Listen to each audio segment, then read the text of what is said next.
Hello everyone and welcome to another episode from Podcast Linda and Vision 2030.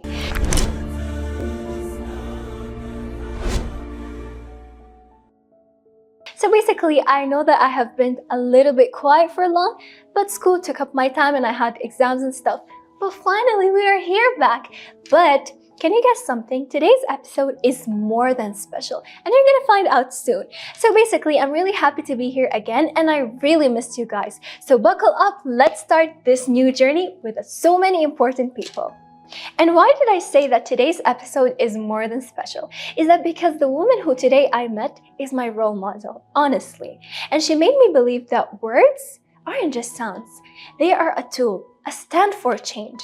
She taught me that media can be hope, power, and purpose. And that Saudi woman today doesn't just work. She leaves a mark and earns respect. My guest today is a rare gem, a woman who carved out a name for herself in the media industry, penned meaningful stories, and led powerful interviews with so many amazing people, representing Saudi Arabia in the best light, both locally and internationally.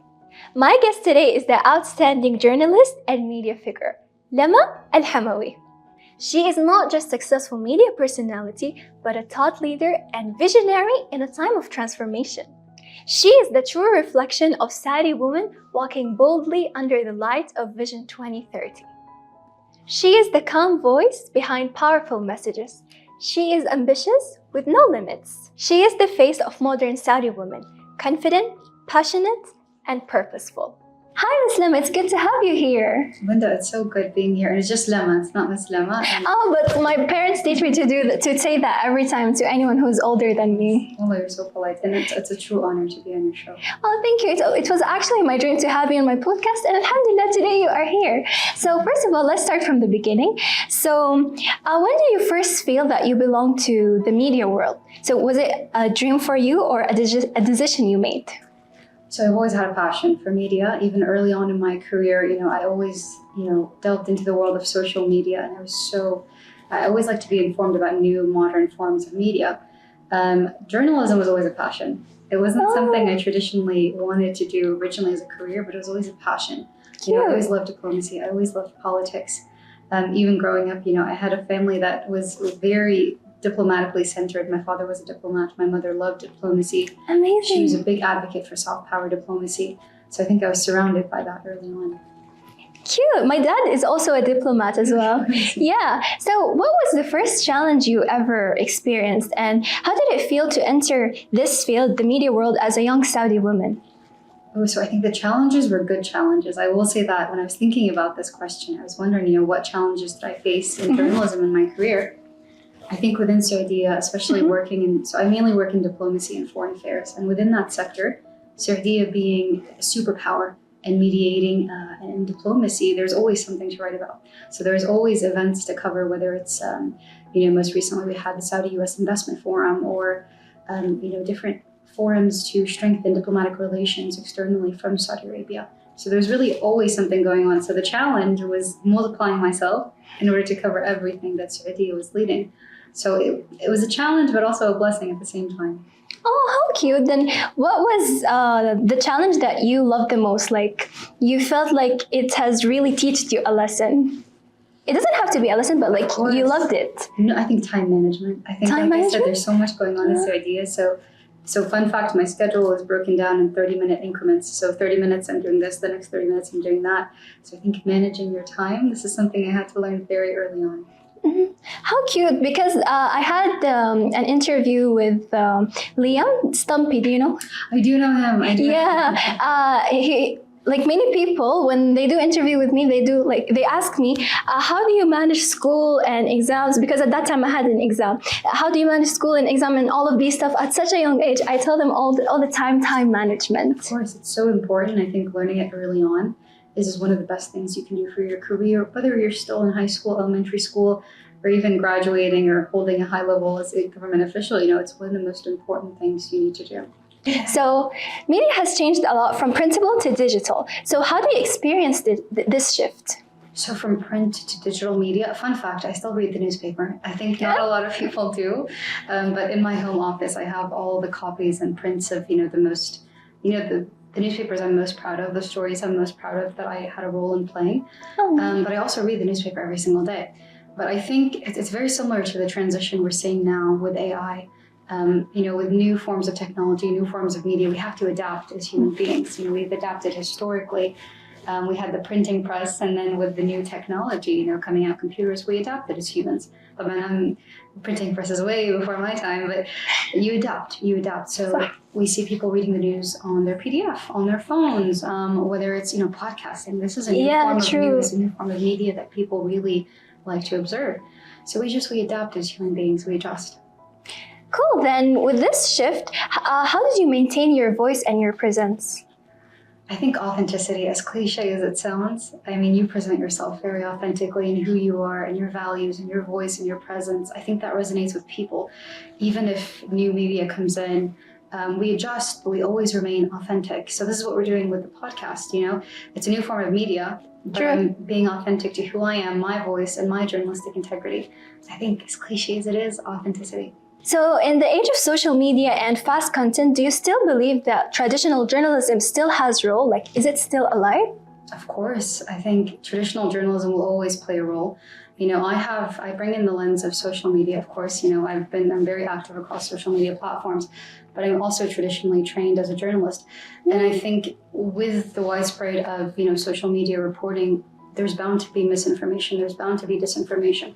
With the rise of AI, generated, there's misinformation being spread, and people unfortunately are believing it. Yeah, true. And this is the information they see. So I think traditional media will always have a role, because we're traditionally trained to detect AI, to detect misinformation, disinformation. So I think, of course, I'm very adaptable with new forms of social media, but I think traditional media will always play a pivotal role in providing authentic, factual, and reliable information to the public. So they both go hand in hand, but traditional media will always be there, in my opinion. So it's important, right? Of course. As a journalist, of course, I do believe that.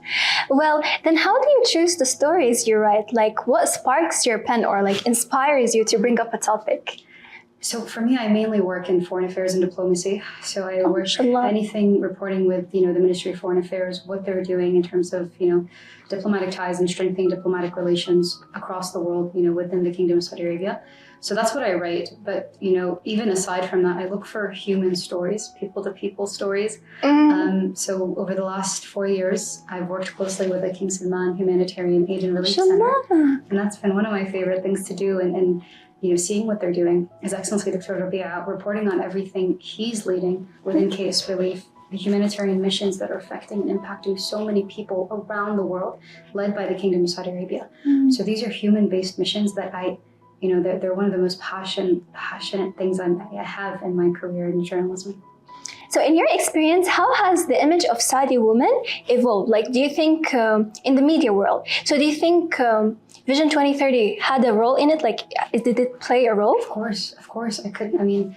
So even before, in 2013, we had the first 30 women. Oh, I was 1 year old. Yeah, tell me. Oh no, I was 1 year old that time. Did you really? 2013? Yeah. Mashallah. So when you were 1 year old, we had 30 women within the Majlis Shura. We had 30 Saudi women actively playing a role in Majlis Shura. So this was before Vision 2030. But of course, it goes without saying, the impact of Vision 2030 is tremendous, that we've seen across sectors, within diversification of economy, but opportunities for women. When we look at education, when we look at the quality of life has improved. When we looked at SMEs, I think so many SMEs and small businesses are owned by women. Women are taking on more ambassador roles, leadership roles. When I look, so I have a media company. I'm a woman. I also know so many tech startups that are run by women. So it's just remarkable. The changes that have been made through Vision 2030 as a result have impacted and touched the lives of so many women, not just within the kingdom, but even beyond. Yeah, true. So with Vision 2030, everything in Saudi Arabia is transforming. So how do you evaluate its impact on media? The impact of Vision 2030 onto media? I think it's tremendous. It's opened up new opportunities when you look at job creation. True. There's new careers that, we never saw possible. Even when I look at my office, as a journalist, I think it's very female dominated. I think we were going for a 50-50 goal, but now it's easily 80% women in the environment. So Vision 2030 impacted job creation. And then also within the initiatives, the Ministry of Media that they're leading. So every major forum that we have, every major, exhibition or summit, the Ministry of Media hosts a media oasis. It's incredible if you're there in person. I invite you, Linda, to come next time. You see journalists from around the world. They're talking together, conducting interviews. There's information, being shared. It's just a hub for journalists and media from around the world that are coming to report. It's remarkable. And this is a result of Vision 2030. Cool. Then was there any particular media or project moment where you felt like the real impact of Vision 2030? There's been so many. So I will say I'm very privileged, alhamdulillah, to be in a position that allows me to highlight what's happening in the kingdom. So we did do a project. It was a deep dive on Dir'iyah. So Dir'iyah, as we know, is the birthplace of the kingdom. And we did months and months of research, translation, looking into the archives that really highlighted the past, present, and future of the Kingdom of Saudi Arabia. So we looked at, the first Saudi state, the second Saudi state, the third Saudi state, looked at the present impacts of Vision 2030 and the leadership of His Royal Highness King Salman and His Royal Highness Crown Prince Mohammed bin Salman, looking at their current leadership, and then the future vision for the kingdom, 2030 and beyond. We have 2040 coming up. So looking at those three stages really, really kind of it helped to resonate what the impacts of Vision 2030 were upon each and every citizen, but also it goes beyond that. When we look, there's so many expats that are coming to the kingdom, with investments going in and out of the kingdom, job creation. So it's really impacted the lives of so many people. And that project, that research project we did, it was monumental. It really showed the impacts. Then how can we deliver the new image of Saudi Arabia to the world? So what is the media's role in it? I think the media plays an important role because they're the first lens. They're the first lens when people want to look into the kingdom. They look at news stories, they look at articles, they look at headlines. That's what they research. True. I will say that, in the past we weren't the best at communicating who we were as people on a global scale. When we look at it now, Saudis are incredible storytellers. We have rich culture, rich traditions, rich history. There's social media creators that are showcasing that. There's private, filmmakers that are showcasing documentaries that highlight who we are as Saudi people. But also traditional media plays a major role, especially what we're doing in the English language. We're showcasing tradition, culture, history, the initiatives being led, the reforms being created within the kingdom on a global scale. So I think in the past, if you would have asked me this question, I would have said there's a gap in communication. But now we've improved tremendously. We know our stories. We know how to resonate them and express them on a global scale. So media is so important. Then how can we use media to break stereotypes and tell people our culture and our story, like in an honest way? Of course. To be very frank with you, I don't know if this is the best answer, but stereotypes will always be there. I know I have a theory that some people, there's a saying that ignorance is bliss. Not everyone wants to hear information. Sometimes it's easier for them it's not involving me, I'm not aware of it, so I don't want to know. True. But on the other side, why does it matter to us? Within the kingdom, we know who we are, we know our stories, and we have so many beautiful, rich stories that are, kind of intertwined within the Arabic language, and we're doing such a good job of expressing that. So I think nothing needs to change. We have social media creators, we have the filmmakers I told you about, and a few of them are close friends of mine. And also the Ministry of Media is doing a tremendous job in sharing the stories and sharing who we are as Saudis on a global scale. Now, if people want to hear them and they're open to, hearing them and learning new information. True. Beautiful. But if not, that's okay. We're not here to convince anyone because we know who we are. Yeah, true. I love that because as well, so many people, like I had a friend, she's in my school, a classmate. So before she came to Saudi Arabia, she was like, her parents, because she wanted to study here in the Kingdom School with me, because we were online friends. Then she was like, I really want to come to Saudi Arabia. She read about Saudi Arabia and the vision and everything that is developing here. And then her parents, because they didn't want to know about all of these things, they just think Saudi Arabia is as it was, desert, camels, strict people, no women outside, and that's it. This is it, unfortunately, but it really takes people coming to a country, learning about, I'll tell you very honestly, Linda, there's been countries before I went to them. I had an idea in my mind of they're like this, but when you physically are in that country, you learn the people's language, you're in the culture, you're immersed in the city life, the way their values, their traditions, who they are. It changes perceptions. And this is all soft power diplomacy, it's culture, tourism, hospitality. going into a new place with an open mind, with curiosity, and learning about people. And that's nice because honestly, I want to travel the world. So I feel like when you experience that, you feel like you are in a movie, like of your own life. So you be like, how can I tell you? You feel like you're the special one here. You know, like when the main focus is only on the hero, and then everyone's like, you feel like that thingy. Exactly. I couldn't agree more. That's why traveling, I think, is so incredibly important. I know, because it's also nice like to explore new things like with their nature, or let's say you find a super rare gem there.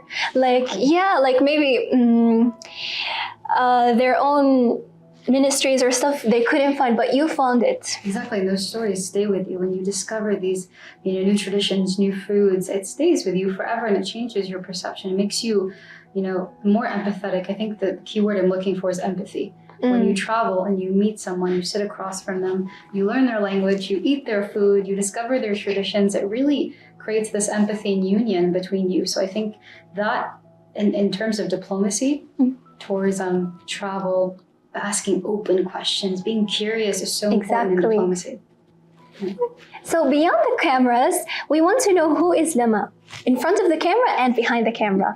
Like, can we hear any difference? Yeah, I think, with me, what you see is what you get. As very cliche as it sounds, I think on camera, it's a bit more polished. It's a bit more clean cut. Yeah. But I think I'm very similar. I think anyone that works with me, anyone that knows me, my family, my colleagues, they'll tell you the same thing. They'll say Lema is the same Lema behind the scenes. I think on camera, she's just a little bit more, a little bit more precise. Yeah, kind of professional, like calm and like, yeah. Then can you tell us where a moment you really cried from a joy? Okay, there's been so many. I think, alhamdulillah, I'm very privileged and blessed to be a journalist within the kingdom. So I think it goes back to the work that I've done with the King Salman Humanitarian Aid and Relief Center. I've been in missions in Sudan, in Somalia. We've done humanitarian missions where we provided humanitarian aid to Gaza. We've been, just incredible humanitarian missions. And I think when you see the impact that you're making on the ground, and then you feel this sense of joy and pride that the Kingdom of Saudi Arabia is, so generous, and they're creating these food baskets, they're creating programs in education, protection for women, housing, emergency aid. When you see that the kingdom is leading all these initiatives, and you're just a messenger, and you're seeing that humanitarian aid impacting the lives of people, you can't help but get emotional. And it's the best part of my job, and I get emotional every time. I can't hide it. I can't, because you feel it's just an honor. It's an incredible honor, and it's so human. And it's so natural, and it's incredible, genuinely. Oh, I feel like I'm the one who's gonna cry right now. I'll bring you on a mission, because you feel this sense of joy when you're connecting with another human being, and you're being backed by your country. You're being supported to bring this humanitarian aid to them. There's no words to express that. And I'm a journalist, and there's no words, genuinely. Cool. Then if you can go back in time to your first article, what message were you sent to your younger self? My first article? Oh no.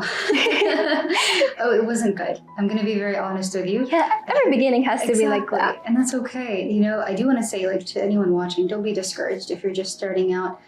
If you read my first article, it was a complete mess. I think it's in the archives now. You have to hunt far along the way to find it. But alhamdulillah, now years later, I've progressed incredibly. And I think that's just with progress and failure and learning from your mistakes. What I would tell myself, it'll be okay. And right now, this is a small story. It seems like it's difficult. But fast forward 5-6 years from now, you'll have an amazing network. You'll have an amazing support system of people that want to help you share their message, share the information within the kingdom. And you're going to go far, kid. Just don't worry. This is what I would tell myself early on.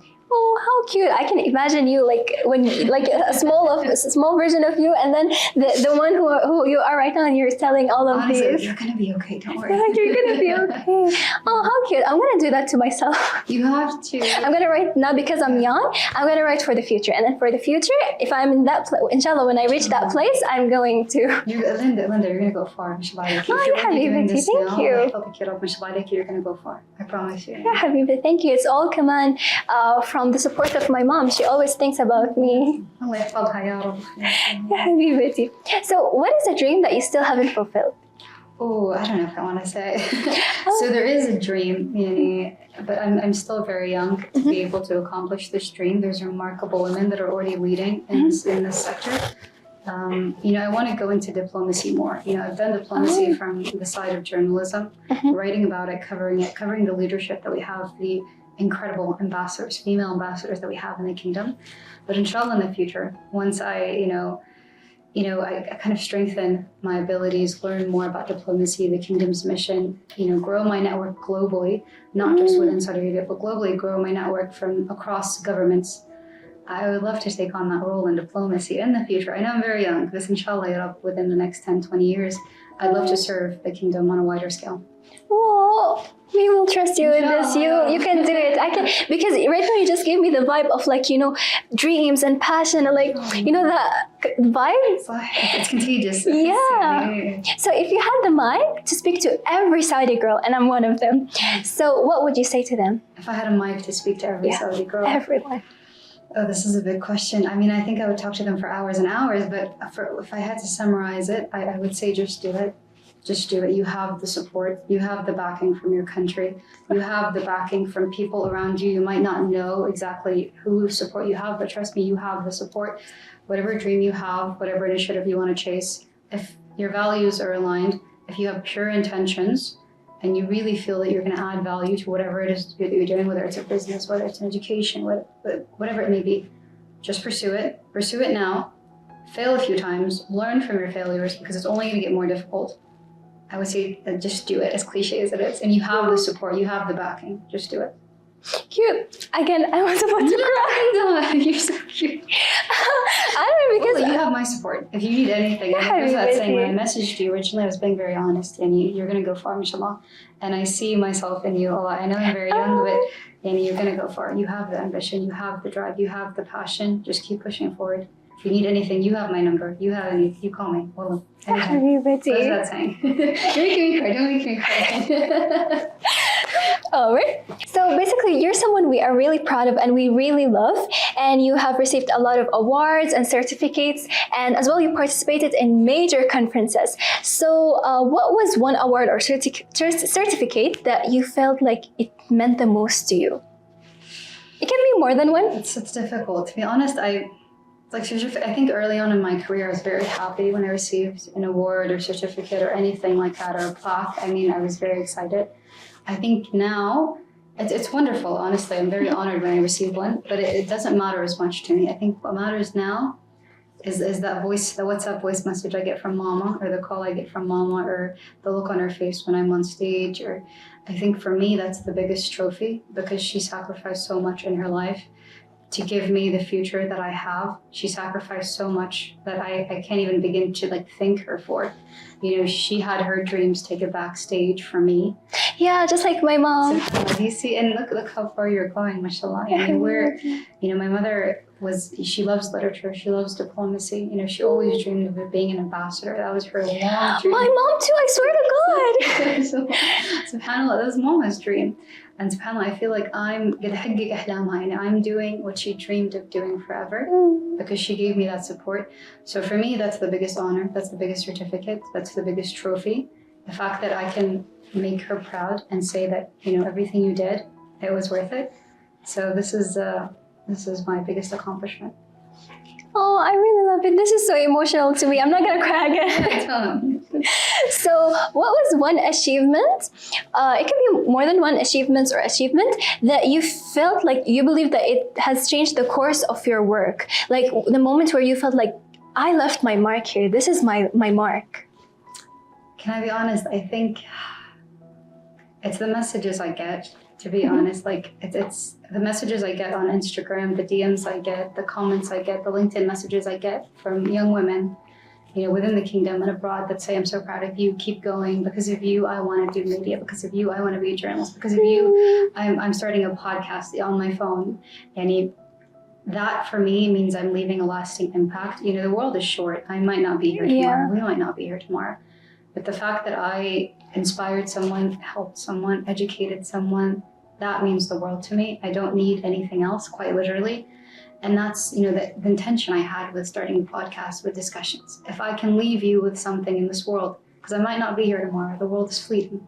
If I can leave you with something that helps you kickstart what you want to do, pursue your passions, pursue your dreams, this is the biggest accomplishment to me, and I get emotional every time I see those messages because I think of myself as a young girl who had so many dreams. What? You're crying out. I think this episode is gonna be for great. Well, because You're crying out because I see there's so many girls that had so many dreams, and when I look at if I can help them, if I can connect them to the right content, that means the world to. Why are you crying? You're making me cry. I'm trying to make them go away. Because that's the biggest accomplishment for me. I don't need the followers. I don't need the money. I don't need any of it. And I could go away tomorrow and I'd be fine. But if I helped one person, that's all I need, genuinely. You're making me emotional. I didn't think I'd cry in this episode. No. Neither do I, but I said because it's human. It's who we are. It's normal. For real. Yeah. Because I love these things, and I don't know. I just love it. It's human. It's human. It's beautiful. It's beautiful. Don't hide your emotions. I don't hide mine. I'm very vocal with how I feel. I work in politics. It's very serious, but I don't hide how I feel. I never do, because I think empathy and compassion is my superpower. I firmly believe that. So you're not just a journalism, but you're also a podcaster. And mashallah, this podcast is very calm, elegant, and I loved it, honestly, because of your voice, mashallah, first of all. And also the guests that you interview.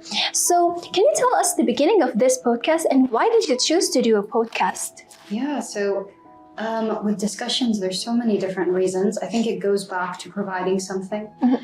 I said that anyone can pick up a mic, grab a podcast, anyone can buy equipment, but I feel like if you're not contributing something, there's no point to it, right? So with me, I felt that I was meeting so many incredible people that had stories to tell based on their career, based on their personal lives, and there was a lot to learn from them. And, I told you this, alhamdulillah, I'm in a very privileged position where I get to meet so many incredible people for my job. And I'm learning from them. I'm learning about investment. I'm learning about education. I'm learning about AI. I'm learning about sports. So it's very selfish for me to keep that information. So what I wanted to do is invite these people, I call them friends, invite friends over. So leading experts across sectors, bring them for a discussion. Could be an hour and 10 minutes. And I will ask you everything from your career, all information that people want to know, like how to write a CV, what to do in a job interview, where, I should be saving up my money. Should I buy this or should I buy that? Investment questions, how to climb the ladder. All of that is career, but also life advice, personal advice that people want to learn because, if you've accomplished so much in your career, you're an expert, you're a C-suite, CEO, whatever it may be, you should give back because, what are you going to do? This world is fleeting, like I told you. So we should share the information and gain. So discussions, alhamdulillah, I created it with an incredible team. We were filming a lot more episodes this month, which I'm very, very thankful for. And we have experts from sports, AI, startups, the major giga projects happening in the kingdom, doctors, nurses, educators. So any job you can think of, and it's very fun. We have actors, filmmakers, and singers. So any job you can think of, and I've gotten DMs like, Lema, can you bring, I really want to be a journalist. Can you bring a journalist? Lema, I really want to be a professional boxer. Can you bring a boxer? And we're going to have a boxer on very soon. Yeah. So it's really for the public. It's free. It's accessible. I will bring you an expert. If you want to follow in their footsteps and do what they're doing, I'll interview them, ask them all the questions that I feel like will benefit the public. And you can, learn from their advice and experiences and pursue your passions, pursue your careers. This is the mission with discussions. Cool. Then have you ever interviewed a pilot or anyone in aviation? Not yet, but we Not should. yet? That's a good point. We should. Well, we should. That's a good point. Because my friend really loves pilots and she really wants to be a pilot. So I was like... That's a good point, Linda. It's exactly conversations like this that help me think, okay, what else can we bring? Pilot is added to the list. If there's a pilot out there that's an expert that wants to share information, share their advice, message me and we'll bring you on discussions. This is a great idea. Okay, so how do you choose your guests? So for me, I see anyone who they have roles in Vision 2030 or it's what they do is similar to Vision 2030 or they're important people, So I would like to interview them. So I'll be like, oh, hi, so this is my podcast. I'm like this and like this. So can I do an interview with you? And then they will accept and then come. That's great. No, it's a great approach. So with discussions, really, I think it's spanning across sectors. Similar to Vision 2030, we're diversifying. So we're going from all different sectors, all different careers, all different jobs. I'm finding leading experts.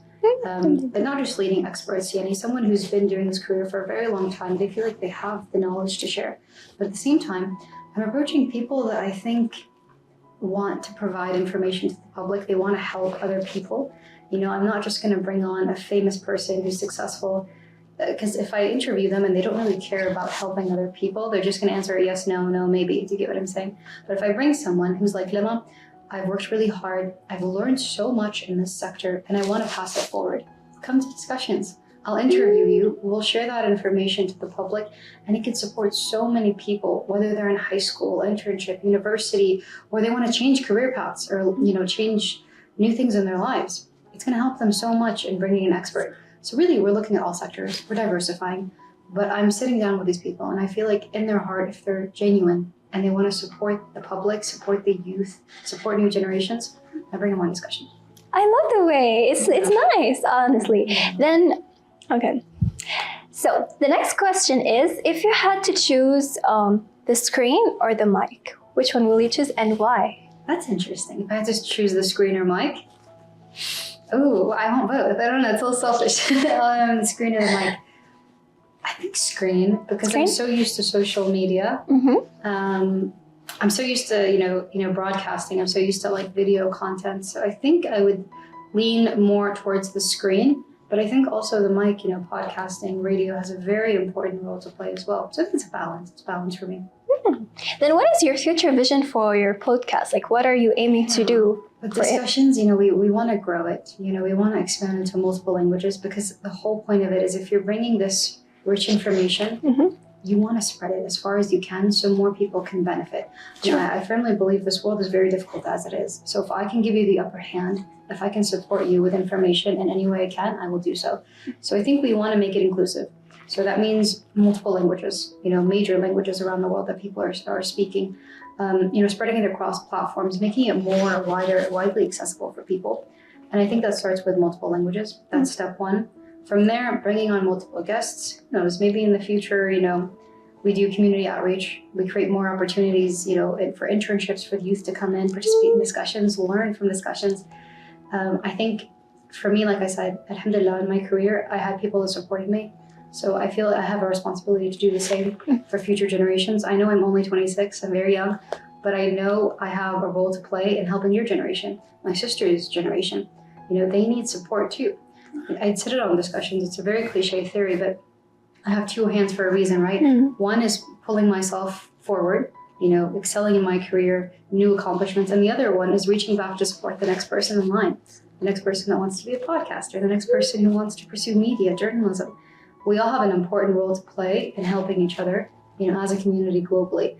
So I think it starts with outreach and inclusivity with discussions. I love it. Then, so right now, you're a big role model, honestly, for me and for so many people. And what are the 3 biggest lessons that you have learned through your long journey? 3 biggest lessons.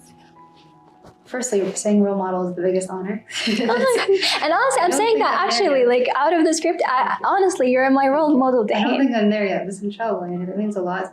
The 3 things I've learned.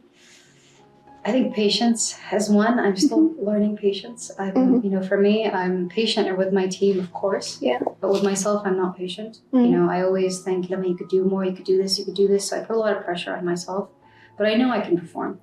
But it's one of those things. I'm practicing patience and practicing, patting yourself on the back when you've done a good job.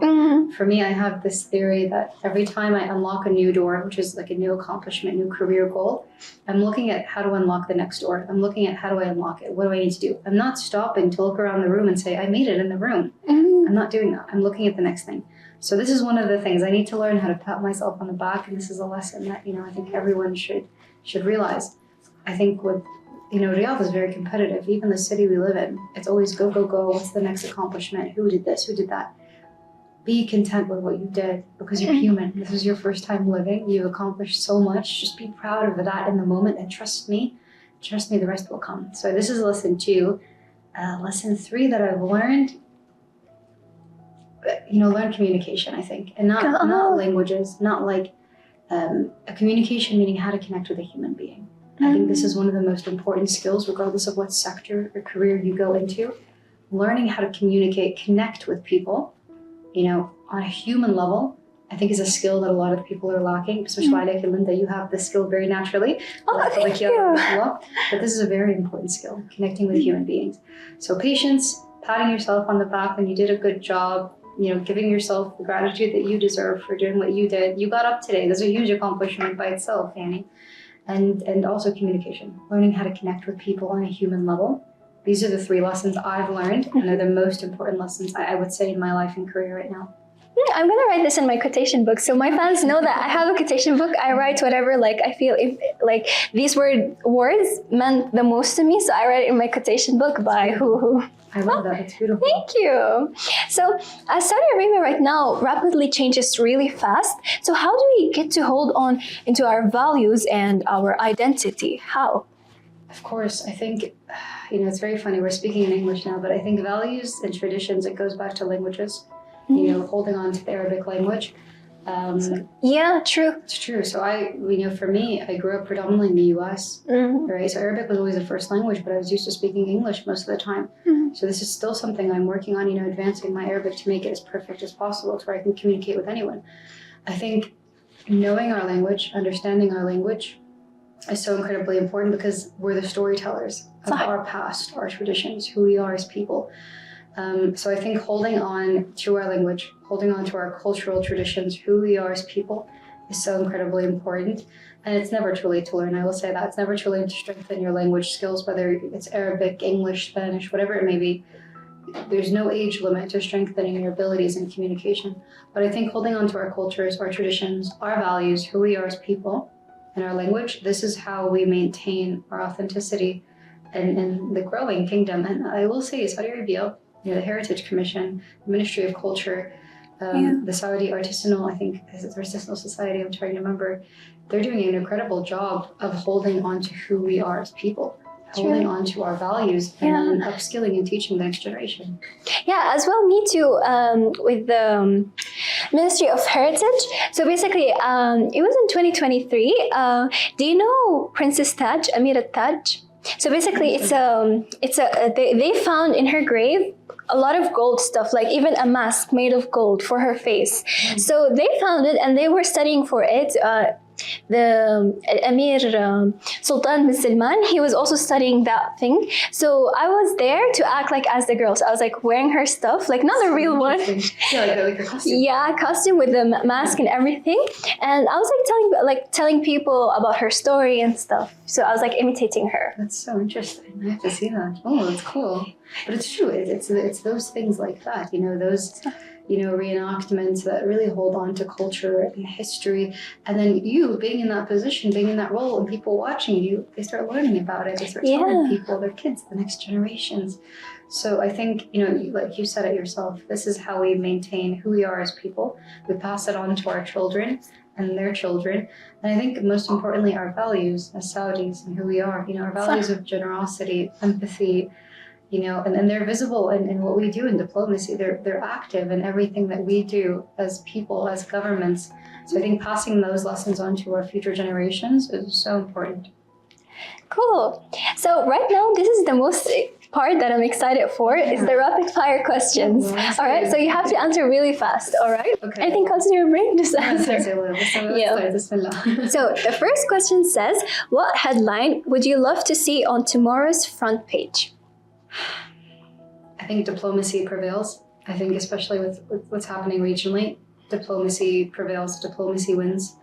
I think this is what I want to see. One word you wish could be banned from social media forever. I don't know. This is difficult. One word. Okay, so I can't think very quickly. Can't. I think can't. That you can't do something. I think that should be gone from everything. You physically, you can do something. I mean, unless it's immoral. If it's not immoral, then don't do it. Kind of limiting yourself and your accomplishments and what you can do, that I would get rid of it. I think this is something also my classmates should hear, because they have so many doubts. Like they say, oh, maybe because I'm young or something, or like I can't do it like this. But even if they don't think they're young, they say, no, I can't. I'm not professional. You don't have to be professional. When you're gonna get professional, when you already experienced it. Exactly. I know an 18-year-old that's traveling. He's from the U.S. He's traveling around the world on an airplane by himself to raise more awareness and funds for cancer research. He's 18, so you're never too young. You know? So there's so much you can do. And you're so young. Can't get rid of it. Get rid of it. If you weren't a journalist, what would you be? A lawyer. A lawyer. Go into human rights. I think that's always been, and who knows? I still might. I don't know, but I love law. I love human rights. I love being an activist, supporting those who can't support themselves, being a voice to the voiceless. And I think that's why I'm very attached to KS Relief and the humanitarian initiatives they're doing. So I think law. I would pursue law. Law. All right. A writer who deeply influenced you. A writer who deeply influenced. Oh, I don't know. I think my mom, but she's not a published writer, but she loves writing. You know, she grew up reading literature. Really? My mom and your mom should meet. Oh my God. Definitely. So they have to meet. So Mama loved diplomacy. She loved literature, classical literature growing up. That's all she read to us, by the way. You know, Charlotte Bronte, Jane Austen, that's all I read growing up. Even Freud, I mean, psychology with books, that's all. So she loved literature. And, you know, as a result, she's an incredible writer.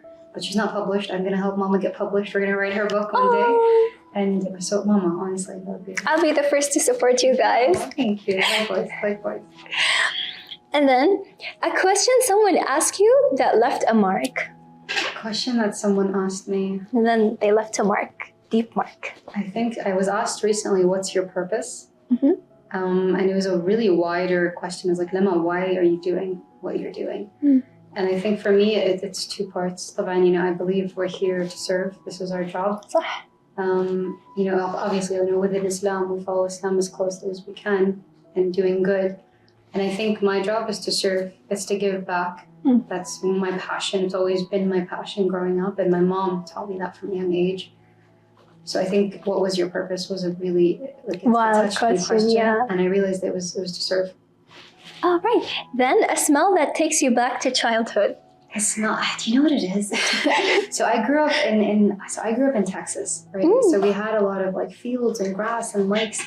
So when it rains and the rain is on the grass, there's a certain like smell of mist, and that's. I think that smell takes me back. For me, it's actually not a smell; it's a sound. You know, the traditional AC. Yeah.